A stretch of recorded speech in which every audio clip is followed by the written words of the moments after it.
Pekerjaan asli suami Lesti Kejora kini menjadi sorotan. Rizky Bilar jawab keraguan soal jadi pengusaha.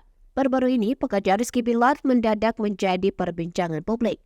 Dilansir dari banjarmasinpost.co.id, informasi ini terungkap dalam unggahan TikTok Rizky Bilar pada tanggal 3 Januari lalu. Awalnya, seorang pengguna internet membagikan profil Rizky Bilar yang diunggah di video profil oleh akun TikTok @hendra_favindra.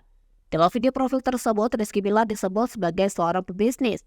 Pengguna internet dengan akun Mawar Cantik kemudian menanyakan hal tersebut kepada Rizky Bilar.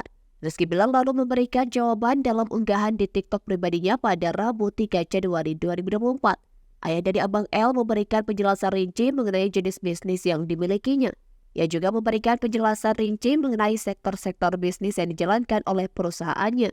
Rizky Bilar menjelaskan bahwa salah satu anak perusahaan dari PT Berkah Leslar Abadi adalah Production House atau PH. Leslar Entertainment yang merupakan produk dari PH tersebut mengelola kanal YouTube dan mengorganisir berbagai event. Selanjutnya, dia merinci program-program yang telah dijalankan. Saat ini, Rizky Bilar sedang mengembangkan bisnis baru berupa label musik yang diberi nama Leslar Record. Label musik ini, kata Rizky Bilar, akan menangani talenta-talenta muda. Selain itu, bisnis Rizky Bilar juga menambah ke sektor lain. Terdapat MLB, Clothing Line atau Fashion, dan Raja Sale atau VNB.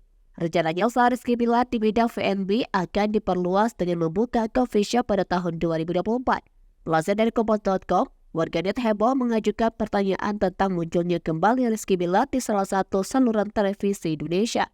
Sejumlah warganet menyuarakan keraguan mereka di platform Twitter setelah melihat postingan dari stasiun televisi yang disebut-sebut sebagai penyelenggara acara untuk Rizky Bilar.